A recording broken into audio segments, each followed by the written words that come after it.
So when Jakub really questioned me, and he questioned me that why don't you do something about this? And my first reaction was, boss, have you gone crazy? This is India, this is the Ganges. How can anyone do anything about it? After that, something changed, and I decided that I want to solve this problem. Very next day, I went to a temple to actually see whether the problem is real or it's just in my head. And slowly I started realizing that no one is looking at temple waste as a source of pollution. Welcome to Mindful Businesses, presented by Sarani, and I'm your host, Vidya Iyer. In our podcast, we bring to you brands which are mindful in their practices and processes. A mindful business adopts and employs sustainable social, economic, and environmental practices. Today we have with us Ankit Agarwal, co-founder of Phool Co, made from temple flowers. Welcome, Ankit. Hey Vidya, how are you? Great. It's fantastic to finally connect and have you on the show. Same here. Thank you for your patience and thank you for having me here. India is a home to about 500,000 Hindu temples, some almost 2,000 years old. There are large temple complexes, 2 roadside shrines. Do these temples have a unique architecture and do they vary from region to region? About 80% of the Indian population is Hindus, and Hindus go to temples to worship. In India, there are, as you correctly mentioned, there are more than 500,000 temples, and every temple is different. So there are more than 1 million gods in India that are worshipped according to the Hindu mythology. So we have Lord Shiva, who's the destroyer, Brahma, who's the creator, then Vishnu, who keeps everything running. Then there are female deities, then there are male deities, then there's the famous elephant god, the Lord Ganesha. Every temple has some speciality. Some temples are known for their architecture, for their splendor, and for the faith. Simply that if you go and pray in these temples, your wish is fulfilled. Depending upon the region, the culture, the state, every temple is different. Since sheer volume, the number of Hindus, just sheer numbers, there are a lot of people going to these temples. Just for instance, Tirupati is a temple in southern India, which has the highest footfall in terms of numbers after the Vatican City. So you can just imagine the scale. And one of the major differences between most of the Indian temples as against the Hindu temples of, say, Angkor Wat or elsewhere in Cambodia or the Aztec or the Inca temples in the Americas, is that these are still functioning temples. They're not monuments, they're not ruins, they're not historic sites. There are people who go pray every day, offer their flowers or whatever else they need to offer to the gods. Yes, exactly. So, the older the temple, the more famous it is, and everyone wants to go to that temple even more. So, and according to the Hindu customs, it's called Char Dham. Char Dham means these are 4 temples that any Hindu should visit in their lifetime. And if you visit all these 4 temples, then you get moksha or the in the afterlife. So, who runs these temples and how are they funded? So there are some temples are run by the government, some and generally every temple has a managing committee or association. So these temples are often run by the offerings that the pilgrims or the visitors offer to the gods. So there is no tithe. No, so there's no tithe, but there are some people who offer some portion of their earnings regularly to different temple in the belief that it's because of the gods that the person is prospering. So it's completely voluntary. So whatever whatever money the temples get, it's completely voluntary. You don't belong to a parish and you don't belong to a clergy and you don't have to give back to belong and to go to that temple. Yes. That's pretty incredible that the temples are very rich and they are functioning completely on a voluntary basis. So typically, if I go to the temple, what would I do? Temples are like the epicenter of the Indian culture. So full of life, everyone goes to a temple. So some people go to a temple daily. Some people visit the temples on a weekly basis, some when there's a religious ceremony or maybe there's a festival, but everyone does go to a temple. So these are, I would say, like the public place where everyone would go to. It's like a social outing. Yes. It's a gathering place for people to meet. They go to the market and stop by the temple, run into their friends, and then go home. Yes. Yes. Yes. If I go to the temple, I would offer flowers, offer incense sticks, offer money to the gods. So now that also depends, and it is completely voluntary. For example, some temples allow you to offer your like offerings to the gods. Some temples don't. So now, first of all, the question is, why do we offer anything to the gods? So there can be different emotions. One is you want to thank God for something that has happened good in your life. One is you want to request the gods that you want something to happen, so you offer something and request the gods that please do this, please do that for me.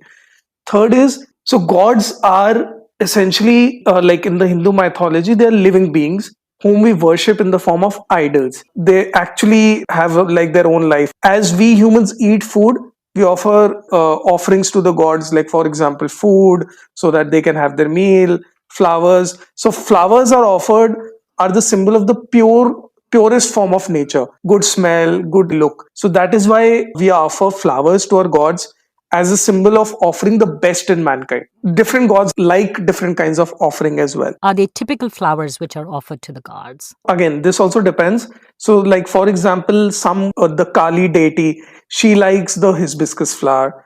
Then the elephant god or the Ganesha, they like the flowers which are yellow in color. So different gods have different liking for different flowers, but generally the most common form of flowers offered to the gods are marigold, roses, and jasmine. So, like human beings have preferences of perfume, the gods have their preferences, and the devotees offer that. So, how many tons of flowers are thrown on an everyday basis after the prayers? You can tell me nationwide or just on the holy river Ganges. Okay, so first of all, there's no like proper government data or any kind of surveys have been done in terms of how much flowers are being dumped into the water bodies.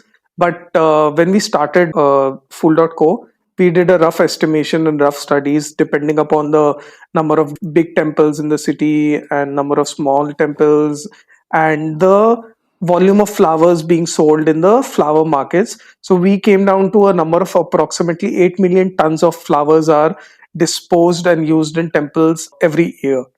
So, we've had guests in the past, and we always talked about plastics in the waterways, right? And the small plastic bags or the microplastics. And with flowers, I would assume that it's all biodegradable and it wouldn't harm the environment. So, what's the problem with flowers just going? They've in 6 months become part of the soil. What's the problem? So I would like to take you back like 3 years back. So I had this Czech friend, his name is Jakub. He had visited me in my hometown, Kanpur, Uttar Pradesh. There are not many places that I can take someone to visit in my city. So I took him to the ghats of the river Ganges. And luckily, unluckily, that day there was this festival known as Makara Sankranti, which is an Indian festival which marks like the welcoming of summers, the ending of winters. So the farmers are ready to like harvest their produce. So everyone takes a dip in the river Ganges. My friend Jakub and I sat on the ghats for about an hour and he started counting. He counted around 147 people, including women and small children, taking a dip in the river Ganges. And the water was so dirty that we didn't even want to like touch it. And there, these people were like taking dips and doing Surya Namaskars. And Kuba, like Jakub and I, we broke into a conversation of why are they doing this? And I started explaining him the importance of the river Ganges in the Hindu mythology and that the river is a goddess and everything. And he started questioning me, if this river is so like religious, why is it so polluted? And I told him about fecal sludge and waste from tanneries, plastic waste, XYZ. And the moment I said this, a nearby temple dumped in truckloads of flowers into the water. And what happened was all the pesticides and the oils that were used to grow these flowers that got separated and it formed a film on the surface of the water and light started refracting through it. And I was like, wow, I have been seeing temple waste being dumped into the waters like all my life. Everyone does it. My parents do it. My grandparents used to do it. But never ever have I questioned this practice. And we don't realize that temple waste is also a source of pollution. It is not because of the flowers, but the just the sheer volume of flowers that go into the water. The practice of dumping flowers was good at that point in time when the volume of flowers was low. But now, as the Indian population is growing and all the farm runoff, all the pesticides, insecticides, these mix with the river water, making it highly toxic. Like studies have shown link these pesticides to like dysentery, cholera, hepatitis, which are the leading causes of child mortality across India and Bangladesh. And what happens is these pesticides like leach into the groundwater, causing irreversible damage. I've been on the Ghats of the Ganges, and yes, it actually shocks me. A river so revered, so important to India and Indians and Hindus is completely disregarded. It is not taken care of. But there are some initiatives now, like yours and government initiated, which are hopefully trying to reverse some of the damage that has been done to the waterways. How do you collect these flowers? Like, do you have to go and contact the temples, and do you pick them, or do they bring it to your factory? How does the whole supply chain of your raw material work? Okay, so now what has happened, like we have a proper supply chain setup where our vehicles go to temples on a daily basis, depending upon their size and the day of the week it is. Reason being, different gods are worshipped on different days according to the religious customs. So, for example, the elephant god is worshipped more on a Tuesday, while Lord Shiva is worshipped more on a Monday. Every day of the week is devoted to a different god. So, depending upon the day of the week and the size of the temple, our vehicles go to collect these flowers on a daily basis. So, currently we have operations in two cities. One is Kanpur, Uttar Pradesh, and second is Tirupati. In Kanpur, we collect around 3.4 tons of flowers now every day. So, once these flowers are collected, these are brought to our facility where, firstly, all the milk packets, all the plastic, all the paper, all the garland threads are segregated or weeded out from the flowers. Then these flowers are separated depending upon their species and their condition. So if the flowers have a lot of water in them and if they are like begin to rot, then they are set aside. Now the flowers which are okay like in their condition, these are segregated depending upon their species. Marigolds are separated with marigolds, rose with rose, jasmine with jasmine. After that,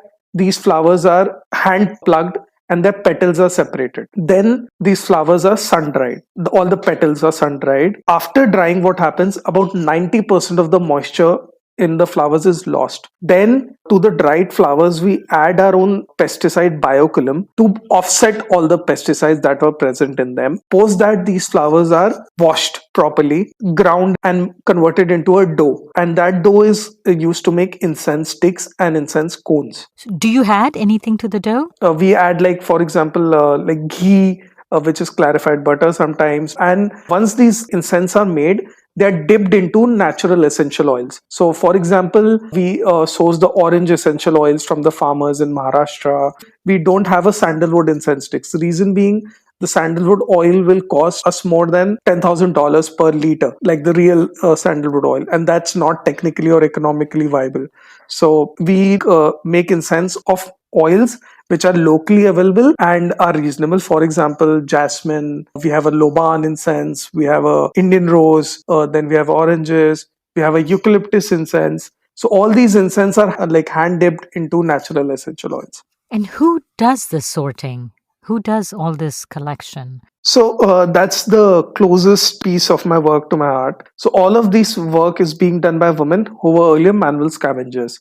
So manual scavengers are people who jump neck deep into clogged sewers and scrape human feces from dry toilets. And it's a very taboo subject. People don't even want to talk about it.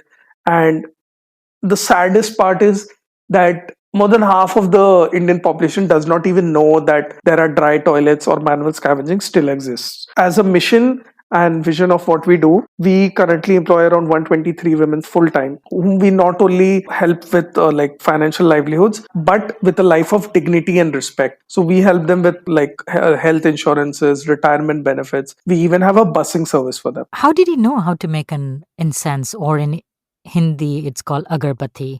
I did want to plug in. Your company is Phool Co. It's Phool Co. So, how did you know how to make the incense stick? Did you have a background in any of these things? Did your family do it? First of all, when the day with my friend Jakub happened, at that point in time, I was working with Semantic Corporation as an automation scientist. And so when Jakub like really questioned me, and he questioned me that why don't you do something about this? And my first reaction was, boss, have you like gone crazy? This is India, like this is the Ganges. How can anyone do anything about it? After that, something changed, and I decided that I want to solve this problem. Very next day, I went to a temple to actually see whether the problem is real or it's just in my head. And slowly, I started realizing that no one is looking at temple waste as a source of pollution, and there's no data around it. No one has done anything from this before. And the easiest thing was to like make vermicompost, but I felt that vermicompost is not a very economically viable process. So I started researching on what could be done from used temple flowers. And we could start by making soaps or fragrances or something. But my problem was that there might be certain religious backlash. I had to have a solution which is okay according to the religious customs as well. There's this line in the Hindu Aarti. Aarti is the popular songs sung for the deities, in the praise of the deities. There's this line in Hindi which says Tera Tujhko Arpan. That essentially means is what belongs to you, we are offering it back to you. I just picked up that line and started like working on the fragrance bit, on the incense bit, saying that these flowers which once belonged to the gods are now again being converted into incense sticks, which are being used to worship. Something which belonged to the gods is going back to the gods, just to avoid the religious backlash. So flowers is synonymous to fragrance, right? So I generally what happens is incense are made from charcoal. I thought, why not replace that charcoal with flowers, with real flowers? We became the first company in the world that started making incense from like real flowers, from used temple waste, without any charcoal. That is how this whole thing began, and it was all like hit and trial. Like I have like literally burnt my kitchen as well in doing experiments. Took a good 1.5 years to like get the formulation right. Did you have resistance from the temples? Like they may say, like, why are you taking these flowers? And then you have these women who are looked down upon, who are actually touching them. Was there any pushback from the temple? In the beginning, like I was around 26, 27 years old when I started this. And at that point of time, yes, people were very skeptical. Actually, no one believed that someone can make out something from temple flowers. And people thought that I was like really crazy. And what will I even do with the flowers? So, but slowly and slowly, when I became regular in picking up the flowers, then the temple started like even taking me seriously. Earlier they said, oh, it's might be like it's like he'll come for a day and then he'll go away, but that I persisted. That was one. And second was, so what I did was I started like showing the results in terms of taking the incense to the temple priest and distributing it for free, showing the people, asking them for feedback, whether they like the product, don't like the product, and things like those. In terms of the woman, what has happened is everyone loves the river Ganges. We respect it, it's a goddess, and we want to see it clean, we want to see it swanky clean, but we don't have the time or the to do anything for it, right? But when we see that the women currently like we employ are helping clean the Ganges, there's a perspective change that happens, and we start seeing the same person from a different lens. And the women, their social status gets elevated to some extent. Not only do you benefit them financially, and the insurance and the retirement benefits that you give them, it elevates them in society, which is, I think, a very important feature in equalizing human beings. Yes, 100%. And actually, so let me give you an example. There's this woman, her name is Prema, and she works with us. So one day she started distributing sweets in the factory. And I was like, why are you wasting money on distributing sweets? And she said, Bhaiya, I want a refrigerator. And I was like, already you have like put money in buying a refrigerator. Why are you like distributing sweets? Save money. And she was like, no, I'm very happy today. So she started narrating a story that when she was 19 years old, the place where she used to work, she asked the owners for having some cold water, drinking some cold water, but they refused. And that day she had decided that at some point in time in her life, she would want to buy a refrigerator. But she couldn't just collect money for it somehow. 30 years later, after working with us for about a year, she was able to save enough money to buy a refrigerator. And not only that, her neighbors, the so called upper class neighbors, their children came and had water from a refrigerator. So she said that now my children are equal to their children and I can die peacefully. That is the level of impact of the work that we do. That's a really powerful story. Thank you. What is your goal? How many women do you think you'll be able to help this way? The goal is to be able to employ 5,000 women full time to have deep impact in their lives. And see, frankly, the change will not happen in this generation. The change will happen in the next generation. When the women we employ start sending their kids to school, over there, the tag of manual scavenging or anything, those tags will be removed. That is where the real change will happen. And the what we've also done is, like, to really solve the problem and scale fast, we have invested very heavily into R&D, and we've been able to develop a material which behaves exactly like animal leather and is made from flowers. So we call it Fleather. That is something that we are currently working on. We've recently raised our pre-series A round, and we are also setting up 2 more units in the next 3 months. They'll be operational. Like, we are inching towards the goal every day. So, why was it important for you to work with women?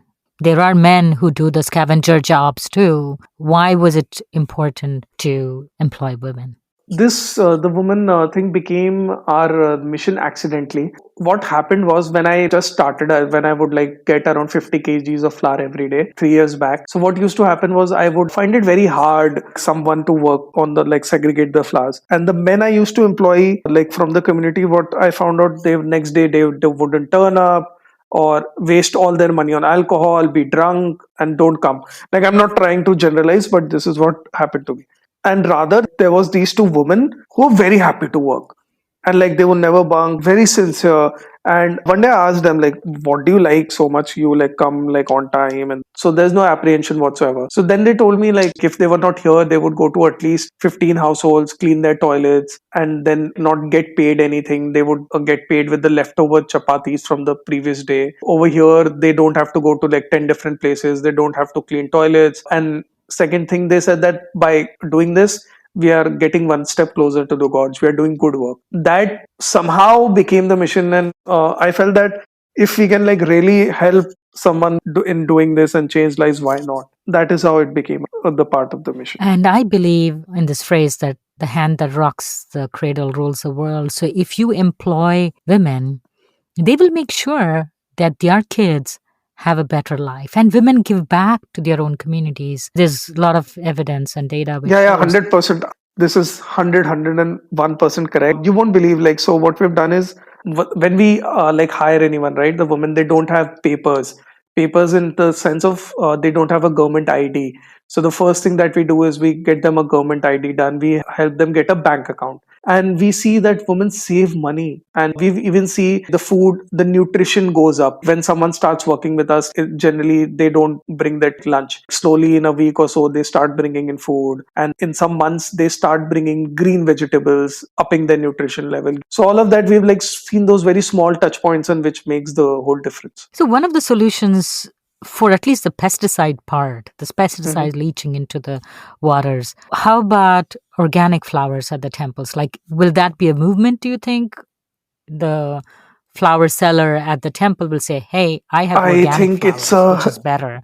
I think it's a very long drawn process. Reason being, see, as a country, we have not even been able to move to organic vegetables, something that we are consuming, like taking it inside our body. Organic flowers is a very long process. But in my experience, when religion comes into the play, people are willing to adapt and adopt sooner than everyday life. Yeah, I agree. But the point is, it is also about the economics, right? So we are in the middle of the pandemic. It doesn't seem to be abating. Today is October 28th. How has the pandemic affected your supply? The number of devotees have probably reduced. So let me take you back to March. So March was when the complete government ban came down on like moving out of the place, which stayed for around 2 months. And at that point of time, what was happening was, So the government had only allowed the essential commodities. But flowers are not under the essential commodities.